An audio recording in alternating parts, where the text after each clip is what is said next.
দূরীভূত হয়ে। হরি বল হরি বল। তাই বলছেন হ্যাঁ গৌরাঙ্গ সুন্দর জীবের হৃদয় অন্তরে প্রবেশ করো। তিনি কে? না তিনি হচ্ছেন আমার সচির নন্দন গৌর।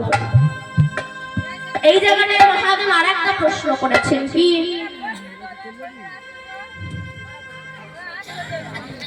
আস্তে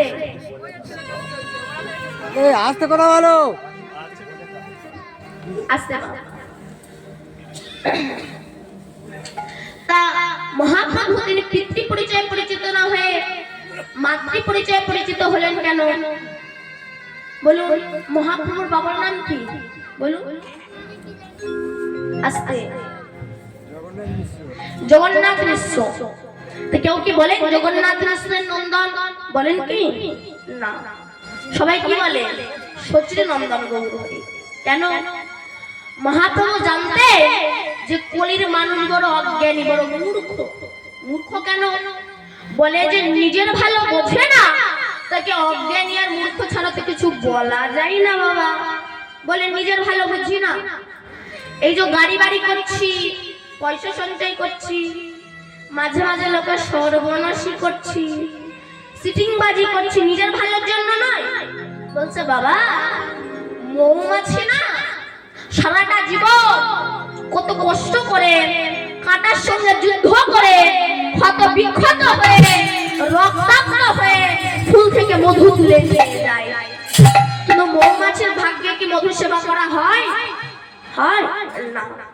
ধূর্ত মানুষ ওই মৌমাছিকে পুড়িয়ে তার চাক নিংড়ে তারা মধু আস্বাদন করে। তেমনি আমি আপনার সারাটা জীবন কত কষ্ট করে ঘাত প্রতিঘাত আঘাত লাঞ্ছনা সহ্য করে ব্যাংকের চাক বেঁধে রেখে দিয়েছেন, কিন্তু মাগো প্রাণ পাখি যখন উড়ে যাবে, ছেলে মেয়েরা বাসনা জলায় চড়িয়ে গরুর দড়ি দিয়ে আষ্টে পৃষ্ঠে করে বেঁধে চারজনা কাঁধে তুলে নিয়ে বলো হরি হরি বল বলতে বলতে শ্মশানে গিয়ে ওই মৌমাছির মতো পুড়িয়ে বাড়িতে এসে তোমার সংসার চাক নিংড়ে তারা মধু আস্বাদন করবে, কিন্তু তোমার কথাই তারা ভুলে যাবে।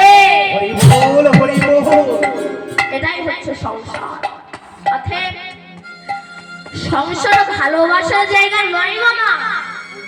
এরা শুধু নিতে যারা আমাকে দাও দাও দাও, যতক্ষণ দিতে পারবেন এদের কাছে ভালোবাসা পাবে।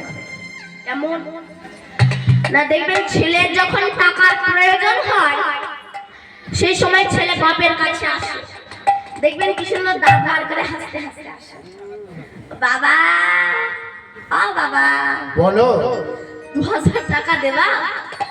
যদি বলেন না হবে না জানি জানি, তুমি আমাকে দেবে কেন? আমি তো তোমার কেউ হরি না, তাহলে জন্ম দিয়েছো কেন?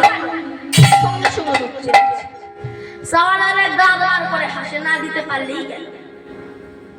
বউয়ের যখন জামদানি শাড়ি কেনার ইচ্ছা হয়, আমদানি না জামদানি, জামদানি শাড়ি কেনার ইচ্ছা হয়, জীবনে কিন্তু আর বরের সঙ্গে একটা মিষ্টি করে কথা বলে না। যখন শাড়ি কেনার ইচ্ছা হয় আস্তে আস্তে কাছে যায়, ও সোনা সোনা আমার একটা জামদানি শাড়ি কিনে দেবে? যদি বলেন না হবে না জানি জানি, তুমি আমাকে দেবে কেন? আমি তো তোমার কেউ হই না, পাশের বাড়ির বইয়ের বেলায় আছে, নিজের বোনের বেলায় আছে, জানতাম তুমি আমাকে দেবে না। সঙ্গে সঙ্গে এই সঙ্গে সার করেছি আর আমার ভগবানকে সার করেছি বলে এত দুঃখ কষ্ট জ্বালা যন্ত্রণা। এই সঙ্গে সার না করে যদি আমার পরমাত্মাকে সার করতাম, মনে হয় এত দুঃখ কষ্ট জ্বালা যন্ত্রণা আর তোমাকে পেতে হতো না। কেন? এই সংসার কারাগার থেকে মুক্তি পাওয়া ভীষণ কঠিন বিষয়। দেখবেন কোন আসামি যখন অপরাধ করে তখন তাকে জেলখানায় রাখা হয়, কিন্তু তার জন্য নির্দিষ্ট দিন রাখা হয় যে অমুক দিন ছাড়া পাবে। কিন্তু সংসারে মানুষের জন্য কিন্তু প্রকৃত নির্দিষ্ট দিন নেই যে অমুক দিন ছাড়া পাবে। আবার কি হয়, অনেক সময় অনেক আসামি প্রহরের চোখে ধুলো দিয়ে কারাগারের পাঁচিল টপকে পালিয়ে যায়, কিন্তু এই সংসার কারাগারের পাঁচিলটা তো উঁচু, এখান থেকে পালিয়ে যাওয়া ভীষণ কঠিন। আর এখানে প্রহরের সংখ্যাও প্রচুর, কাম ক্রোধ লোভ মোহ মদ মাৎসর্য স্ত্রী পুত্র নাতি নাতনি আত্মীয় স্বজন প্রচুর, এদের চোখে ধুলো দিয়ে যাওয়া কিন্তু ভীষণ কঠিন বিষয়। দেখবেন ফুটবল খেলার মাঠে যখন খেলোয়াড়রা খেলতে নামে সেই সময় এই খেলোয়াড় ফুটবলকে লাথি মেরে ওই খেলোয়াড়ের পায়ে দেয়, ওই খেলোয়াড় ফুটবলকে লাথি মেরে ওই খেলোয়াড়ের পায়ে দেয়, ওই খেলোয়াড় ফুটবলকে লাথি মেরে ওই খেলোয়াড়ের পায়ে দেয়। তখন ফুটবল মনে মনে ভাবে কখন আমি একটু গুলকির কাছে যাব, গুলকি হয়তো আমাকে লাথি মারবে, কিন্তু সে তো প্রথমে আমাকে বুকে করে নেবে। সংসারে প্রত্যেকটা বৃদ্ধ বাবা মায়ের এই একই অবস্থা। বড় ছেলের কাছে লাথি খেয়ে মেজো ছেলে, মেজো ছেলের কাছে লাথি খেয়ে সেজো ছেলে, সেজো ছেলের কাছে লাথি খেয়ে ছোট ছেলে, ছেলের কাছে লাথি খেয়ে বৌমা, বৌমার কাছে লাথি খেয়ে নাতি নাতনি, নাতি নাতনির কাছে লাথি খেয়ে আত্মীয় স্বজন,